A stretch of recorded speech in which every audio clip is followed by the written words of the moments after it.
Hi, I'm Jeremy. I'm AJ. And it's still a hard news week.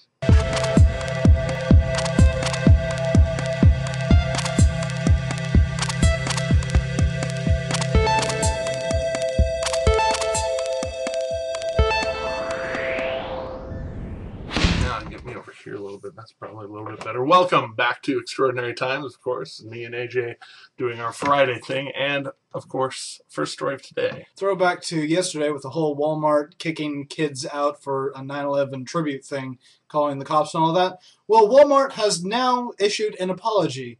They have stated, quote, "We regret this happened and apologize to the students, parents, and school for this experience.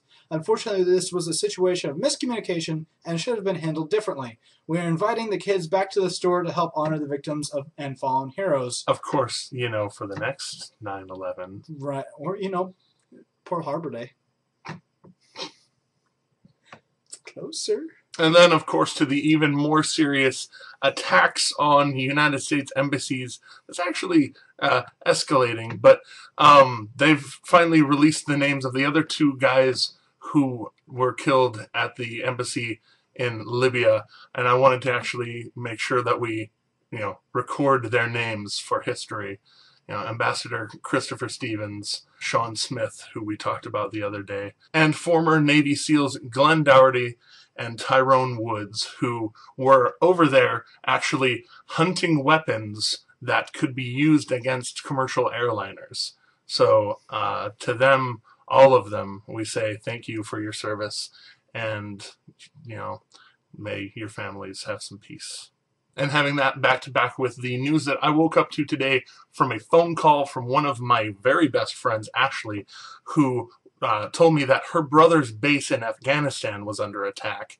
I, of course, spent a decent part of the morning praying, as some people do when their friends are in trouble, and her brother is okay, but two of the Marines at Camp Leatherneck were killed in this attack, and it was a Taliban attack that you can assume very strongly is based on the rest of these attacks that are going on against America. Speaking of these attacks on American soil, foreign American soil, anyway, has spread to Tunisia as well, where there are 2 people dead. No real details have been given about that, but it's just continuing on and on, spreading across the Muslim world. To Tunisia's credit, their president actually came out and decried these attacks very immediately. He was like, "This is not going to be tolerated in my country." Tunisia, of course, being one of the first Arab Spring countries last year. Thing is, it's spreading even beyond that sphere. We're actually seeing a group outside of the embassy in London just doing the same thing, including burning American flags, protesting all of this, getting violent. Oh, this is getting crazy. What happens next? Attack on actual U.S. soil? The only reason I will say that probably won't happen is that people who are here, those of the Muslim faith and others, know that here in America, the views of a few people who make a stupid film are not the views of all Americans. Something that actually was told to me by a friend very recently was that these attacks probably are because these people who are just exposed to freedom, all of a sudden they see freedom, but they don't understand it because we know that if, my neighbor says something stupid, that doesn't represent, something that was shown to them by the government. The reason these people are protesting the U.S. government is they're used to state media where everything that is shown is state-controlled, state-regulated.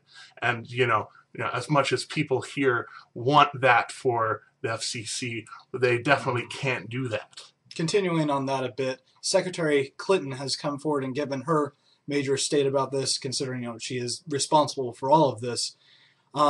She states, "When Christians are subject to insults to their faith, and that certainly happens, we expect them not to resort to violence. When Hindus or Buddhists are subject to insults to their faith, and that also certainly happens, we expect them not to resort to violence. The same goes for all faiths, including Islam." Basically saying you represent your faith by being peaceful when you are attacked, not by retaliating. I think my favorite quote here is, "Refraining from violence, then, is not a sign of weakness in one's faith. It's absolutely the opposite.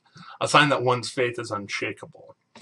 For what it's worth, Secretary Clinton, as much as I disagree with you politically, That's right on. And also, to Secretary Clinton's credit, she has put all of the U.S. embassies kind of in the Middle East areas where there will probably be Muslim uprisings targeting America and Americans. She has reinforced them with Marine fast units, which you can see the logo right here. They are kind of hardcore, any place, anytime. But also issuing warnings to Americans traveling abroad, saying, by the way, be smart. There's people out there that really want to hurt Americans right now. So, again, thank you, Hillary Clinton. Switching off of that hard news for a bit, something just a little softer, I guess. The reason that we have this freedom of speech for both, intelligent conversation and stupid people to post stupid stuff to the internet. Right. The 225th anniversary of the Constitution is coming up on Monday, and in recognition of this, the 5th page of the Constitution, one that hasn't really been seen publicly for, 200 years, is being put out for the public to see in an oxygen-free environment thing. The things they do in the National Archives. Right. It's actually pretty interesting to run through it. It's not something really necessary to our current government. It mostly covered the transitional period between the Articles of Confederation and the Constitution that we have today. But still, good piece of history to go through. It covered things like the first presidential election, and it's fun stuff for history nerds like me. And me. And for our last story of the day, the covering of those constitutional rights that we have and we enjoy so thoroughly. A student in the Minnewaska Area School District of Minnesota has sued successfully her school district because, she's 12 years old, and as 12-year-olds do sometimes, they go onto Facebook, even though technically they're not supposed to because they're supposed to be 13 or older on Facebook. But, it's not like against the law for that to happen. Right. So keep that in mind. She went onto Facebook and posted a comment saying that one of her hall monitors was so mean and blah, blah, blah. And so one of her friends on the Facebooks decided to take that comment, that post, and show it to a school official who called in this 12-year-old girl and interrogated her. And interrogated her to the point where she had to give up her Facebook password so that they could find that comment and remove it, because it was bullying, and they don't tolerate bullying. And then it went further than that to where she complained about that problem and said, who the F with asterisks and things at the end ratted me out. And apparently that was offensive hate speech language too. And allegedly, in addition to that, she was having conversations with adult type people in the sexual nature. So they had her give up her new password because she changed it because she's a smart person. And then had to give up her password to her private email so they could search both of them for something that wasn't there. So for me, this shows, at least, in the micro scale, because it's not a macro problem. It's not every school does this. It's not. It's these very tiny schools that think that they can get away with removing the rights of their students when they enter the doors. This judge in Minnesota, I have to say thank you for upholding the Constitution, because it is both this student's First Amendment right to say what she wants to say about who she wants to say it about, and it is her Fourth Amendment right not to be searched and seized unreasonably. And this was unreasonable. There was no evidence, no nothing.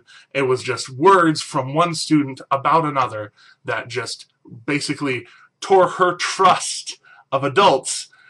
Whatever might have been there, gone. But that's the super main ultimate point of today, is that the Constitution really wins. Kind of all over, encompassing. And it's 225 years strong. So, go America.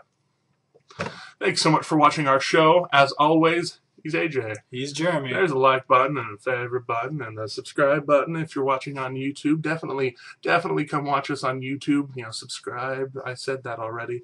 And comment. And we love you guys. Thank you so much for, just watching. You can share if you want. I'm going to stop talking now. And be aware.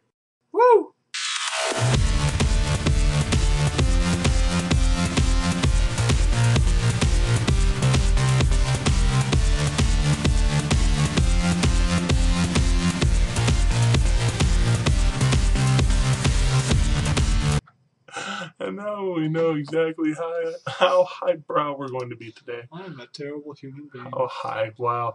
No, not high. There's the whole Walrus. He is the walrus. Cuckoo. I'm going to start a new video. That's probably a good idea.